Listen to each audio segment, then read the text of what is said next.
자, 앞에 영상에서 말씀드렸던 게 지금 중동에서 전운이 감도는 이 상황에서 우리 K반도체랑 인공지능 테마가 다시 부활하는 방법은 딱 하나. 이 인공지능 그리고 또 그 대장주 엔비디아가 바로 이번 중동 전쟁 수혜주다. 이제는 전쟁도 인공지능이다. 이런 식으로 방산 테마에 올라타야 된다는 거였는데 제가 이 말씀을 드린 게 목요일이었는데 바로 다음날 금요일에 미국에서 마이크로소프트가 우리도 방산주에 포함시켜줘야 된다 이렇게 치고 나왔는데 그래서 이제 내용이 뭐냐면은 현재 미국 펜타곤에 정식으로 사이버 보안 시스템을 공급하는 팔란티어랑 마이크로소프트가 이제 파트너십을 맺었다고 발표한 거예요. 사실 미국 국방부는 앞에 영상에서 말씀드린 대로 이미 2000년대 초반부터 사이버 작전으로 좀 재미를 좀 많이 봤잖아요. 자기네 미군 인명 피해도 많이 줄였고 그러다 보니까 당연히 자기네 국방부 사이버 보안 쪽에도 신경을 많이 쓰고 있는데 여기 유일하게 민간 기업 중에서 사이버 보안 담당하는 게 바로 미국 팔란티어 테크놀로지입니다. 그 다음에 이제 펜타곤 전산 시스템도 당연히 마우스하고 이제 윈도우 프로그램을 쓰고 있다 보니까 마이크로소프트도 마찬가지로 그 IL6 그룹이라는 미국 국방부 완전 극비 보안 정보까지 접근이 가능한 레벨로 이제 민간 기업 치고 허가받은 게 이 마이크로소프트 그리고 팔란티어 다음에 아마존까지거든요. 이번에 그 중에 두 회사가 이제 펜타곤의 중매로 이렇게 마이크로소프트랑 팔란티어가 결합을 하게 된 거죠. 그래서 현지에서는 마이크로소프트의 M 그리고 팔란티어의 P 이렇게 MP 붙여서 원래 MP가 헌병인데 사이버 헌병이라서 마이크로소프트하고 팔란티어다 이렇게 해서 또 부릅니다. 근데 무슨 얘기하다가 지금 헌병까지 왔지? 맞다. 트럼프가 아무리 자기 개취로다가 전기차랑 AI를 싫어한다고 한들 미국 같은 시스템 국가에서 특별히 트럼프가 할 수 있는 건 없다. 그나마 뭐 예산으로 좀 마사지 정도는 하고 길들이기를 시도 정도는 할 수 있지만 근본적으로 그 신재생 에너지랑 전기차랑 AI를 완전히 없애버리는 거는 본인도 죽는 길이라는 거를 모를 리가 없다는 거죠. 러나 반갑습니다. 제가 지금 지난주 그 어려웠던 K 증시 가운데서도 저 혼자만 동해로 놀러 갔다가 쌤통으로 벌을 받았는지 좀 상태가 좀 안 좋습니다.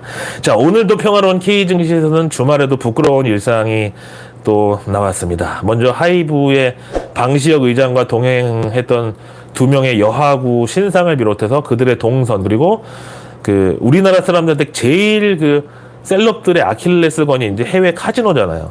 심지어 VIP 카지노 그 벨라지오 그 호텔이 있죠. 라스베이거스에 그 분수쇼 되게 많이 하는 거기에 출입했다는 그런 뭐 소식들도 함께 그 호텔에서 숙박을 했니 말았니 뭐 이런 것들이 지금 후속타로 막 까발려지고 있는데 뭐 좋아요. 직업에는 귀천이 없다니까 BJ든 뭐 뭐든 하여튼 뭐 근데 중요한 거는 이제 만약 그 두 명의 여성이 방시혁 의장과 여행을 동행한 대가로 어떤 그 금품을 수령했다는 게 만약에 밝혀지면은 미국 현지법에 따라서 그 뭐랄까 이거 표현하면 안 되는데 한자로 그 파는데 봄을 파는 그거 혐의가 적용될 수 있다는 엄청난 나비 효과까지 지금 그래서 인터넷에서는 이거 뭐 고발해야 된다 막 지금 또 이런 멍석마리가 또 시끄러워진 상황이거든요. 그래서 지난 금요일 우리 K 증시에서 이제 뭐 하이브 주가는 당연히 이제 뭐 급락이 나왔고 그 다음에 이제 그 여하구 중에 한 명이 현직 BJ로 활동하는 아프리카 TV 이게 종목명 SOOP 숲 여기는 반대로 또 급등이 나왔습니다. 진짜 이거 아니 아무리 세상이 양지가 음지되고 음지가 양지된다 하지만 천지가 개벽을 해도 이런 일이 있을 수가 있나? 거기다 하이브의 경우는 우리 전 국민의 노후 생활을 책임지는 국민연금에서도 7% 가까운 주식을 보유하고 있는 그런 진짜 국민기업인데 과연 그 기업의 총수가 나라 밖의 어떤 사생활이라고 보기에는 좀 선을 넘는 그런 일탈을 했다는 게 만약에 밝혀지면은 이게 어떤 또 후폭풍을 일으킬지 조금 이 상황을 어두워의 민희진 대표가 제일 지금 팝콘 먹으면서 보고 있을 것 같은데 그리고 또 그러면 그 하이브 주주들은 주말에도 얼마나 진짜 속이 터질지 저는 짐작하기조차 힘듭니다. 아니 이런데도 뭐 주식을 사는 게 그 기업의 오너랑 동업자가 되는 거라고? 야 그러면 내가 하이브 주식 한 주 갖고 있는데 방시혁이랑 LA 여행 갈 때 왜 나는 안 껴주냐고 과즙인지 착즙인지 나도 쭉 나는 왜 못하냐고 동업자라며 동업자 그 정도 그러니까 제발 동학개미 운동 때 그런 소리 했던 사람들 좀 신상필벌로 좀 족쳐야 돼요. 하여튼 그리고 이번 그 방시혁 의장의 그 사진 영상 이런 게 막 전 세계로 지금 막 아니 BTS를 모르는 사람이 없잖아. 근데 그 BTS의 아버지라고 CNN 나가서 인터뷰까지 했던 방시혁이 이제 그런 장면이 잡혔으니까 또 외국 사람들 호기심까지 막 발동을 하고 좀 난리인데, 저는 이제 개인적으로 한국 사람으로서 좀 지금 심정이 그런 게, 이게 처음 폭로가 된 해외 유튜브 채널의 경우는 그 길거리에서 좀 핫한 복장의 여성들 영상으로 찍어서 올리는 그, 예전에 우리도 왜 잡지 보면은 특히 이제 청소년 잡지 같은데 길거리 패션 리더 뭐 그런 코너 있었잖아요. 이제 그런 유튜브 버전인 건데, 이게 그 이번 방시혁이랑 그 여하구 두 사람을 올린 영상 댓글에 보면은 당연히 정상적인 남녀 관계라기보다는 누가 봐도 좀 이상한 느낌으로 사람들이 본다는 게 문제고요. 아니, 이 사진을 보시면 방시혁 의장하고 그 여성 두 명이 걸어가는 이 딱 그림을 봤을 때 이거 누가 봐도 무슨 편한 친구 관계나 연인이나 아니면 뭐 이렇게는 안 보이잖아요, 솔직히. 누가 봐도 그냥 그 데리 롱 레그스, 우리말로 키다리 아저씨, 약간 그런 컨셉이지. 뭐 가족이나 친척이라고 보기에는 전혀 닮지도 않았고, 몸도 뭐 완전 다르고. 그리고 이제 이 여성들의 어떤 이 복장을 보면은 당장 미국 사람들도 솔직히 무슨 모델이 아니고서는 대낮에 저렇게 다니는 꼴을 제가 못 봤거든요. 여기 사진에도 길거리 배경에 다른 사람들 보세요. 그냥 힙색 메고 뭐 청바지 입고 가거나 아니면 그냥 뭐 반바지 민소매 정도 차림이잖아, 정작 현지 사람들은.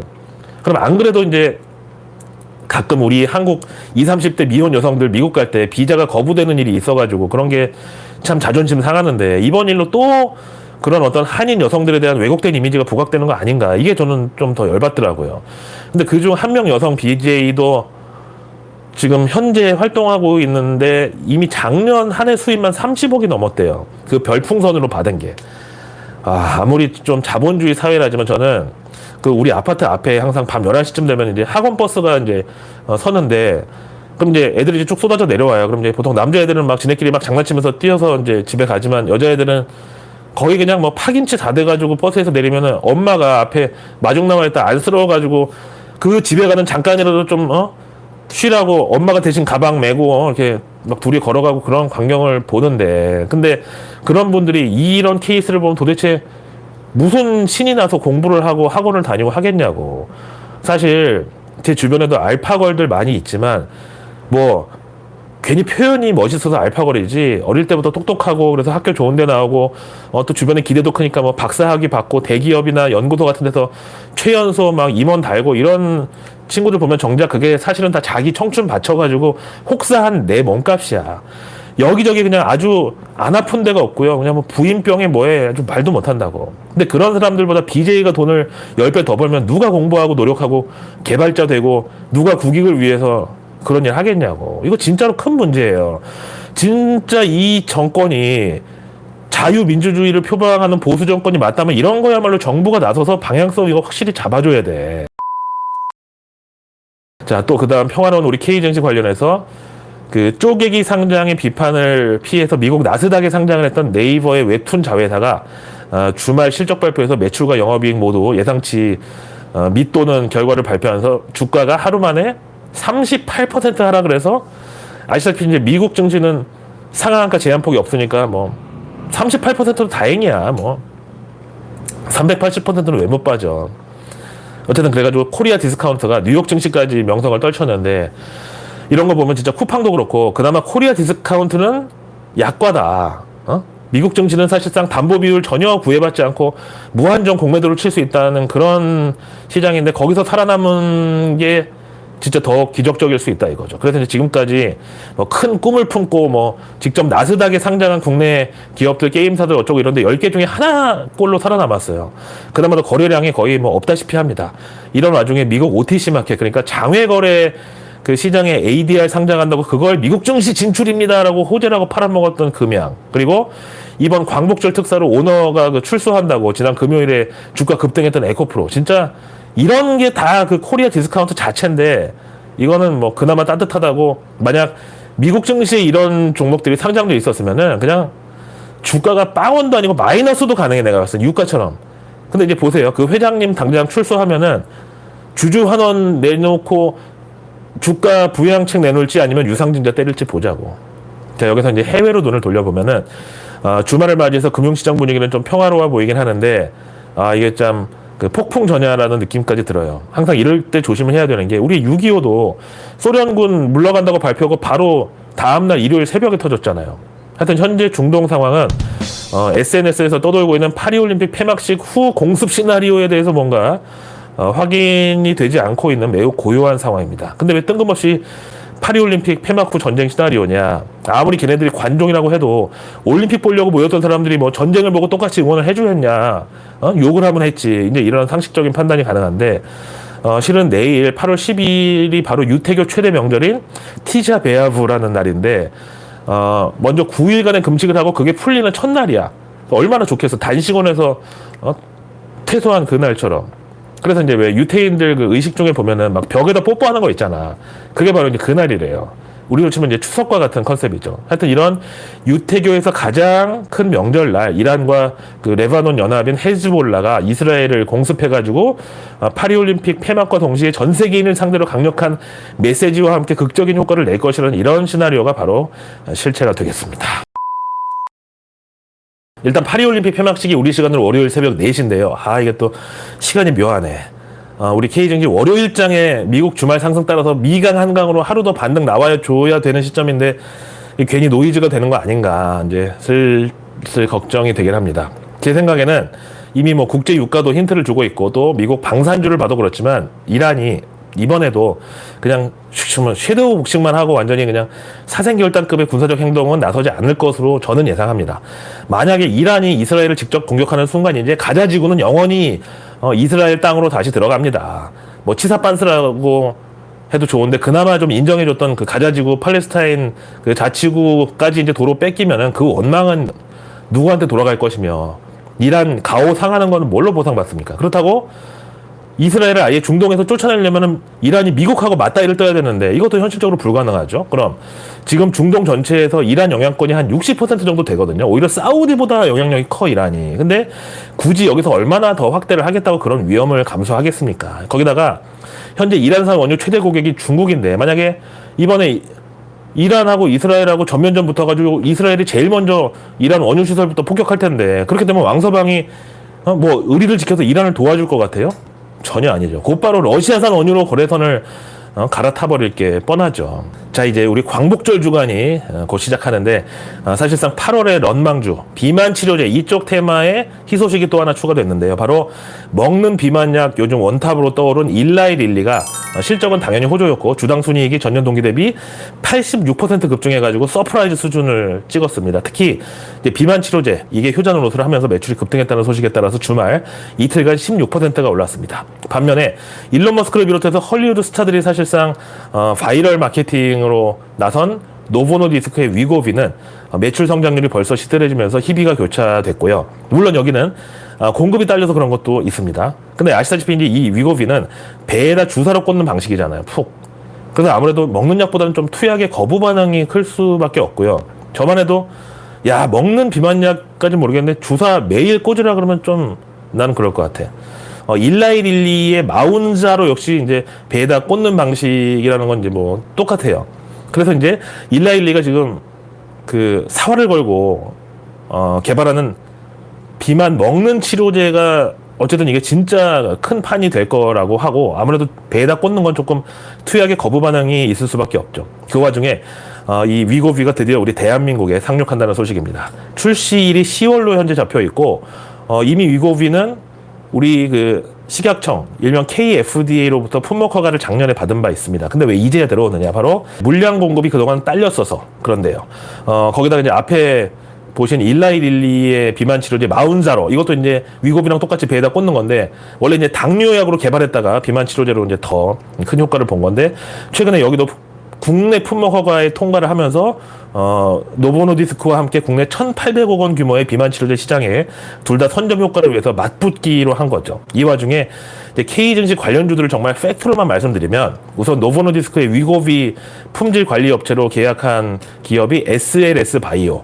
그래서 이제 위고비 품질 관리를 위한 기술 이전까지 완료했고 그 다음에 기존 노보노디스크의 싹센다 유통을 맡았던 블룸엠텍의 경우는 이번에 위고비 국내 유통 계약도 함께 따냈다고 합니다. 반면에 국내 로컬 제약사들의 비만 치료제는 지금 뭔가 확실한 업그레이드 내지는 이 먹는 치료제로 3상에서 속도를 좀 높여야 될 필요가 있는데 안 그래도 뭐 약간 사대주의랄지 왠지 외국약이 더 효과가 좋을 것 같잖아. 그게 좀 원조 같고 그런 인식이 있는데 그야말로 글로벌 네임드 비만 치료제들이 갑자기 한국 시장 치고 들어오면은 시장 점유율을 급속하게 이제 선점해 버릴 수가 있죠.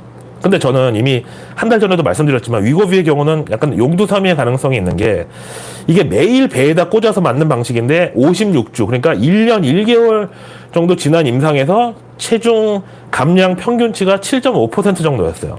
제가 지금 몸무게 82kg인데 위고비 매일 배에다 꽂고 내년 추석 때 77kg 된다고 하면 저는 그거 안 맞을 것 같아요. 그리고 또 조심해야 될 게 괜히 그거 믿고 맘 놓고 막 먹다가 또 저 같은 비만인들한테는 체중 뭐 7%그 정도 느는 거는 금방이거든요. 그냥 낮에 한식 뷔페 먹고 저녁 때 1차에서 삼소 삼겹살에 소주 그 다음에 2차에 치맥 이렇게 한 3일만 스트레이트로 하면 바로 한 5kg 불어나는데 자 이어서 오늘의 외국계 리포트로 넘어가면은 올 들어서 테슬라 헤맬 때 주가가 오히려 테슬라 제치고 주인공 대접을 받았던 현대차에 대해서 모처럼 UBS가 분석하는데요. 오는 8월 28일 현대차가 역사적 IR을 개최하는데 사상 최고 실적 내고 첫 투자자 행사라서 여기서 역대급 주주 환원책이 나올 것으로 UBS는 기대합니다. 일단 배당률은 현재 25% 그대로 유지하겠지만 자사주 매입 규모가 최대 1조 원 혹은 현대차 유보 현금 15조 원을 감안하면은 더 확대될 수도 있겠지만 이거는 현대차 경영진이 현금 확보 의지가 좀 강하다는 점을 일단 감안을 할 필요가 있다. 그 다음에 또 핵심이 현대차 인도법인 상장에서 IPO 관련 수익이 최소 30억 달러. 그럼 이제 이걸 현대차 주주들과 공유할지 여부가 또 중요한데 아마도 특별 배당금 정도는 기대할 수 있을 것 같다. 근데 이 규모가 30억 달러의 한 20% 정도면 완전 땡큐다.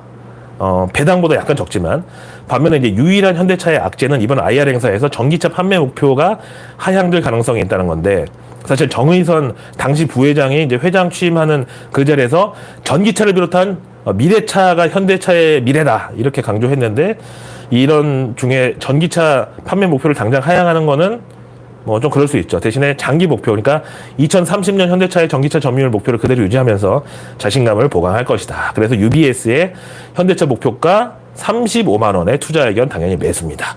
이어서 이제 UBS가 K보험업 쪽에 대해서도 분석했는데 1장으로다가 먼저 1장은 의사 파업으로 장기보험 청구가 감소.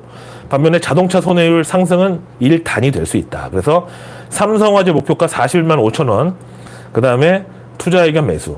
DB손해보험 목표가 12만 2천 원, 투자 의견 역시 매수. 그 다음에 현대해상 목표가 3만 5,400원에 투자 의견은 중립입니다. 이어서 이제 JP모간은 K은행업종에 대해서 신한지주의 경우는 목표가 기존 7만 원에서 이번에 7만 8천 원으로 올리고 투자 의견은 오버웨이, 즉 비중 확대. 그 다음에 기업은행 역시 목표가 기존 15,000원에서 이번에 16,000원으로 올리고 투자 의견은 여기는 중립.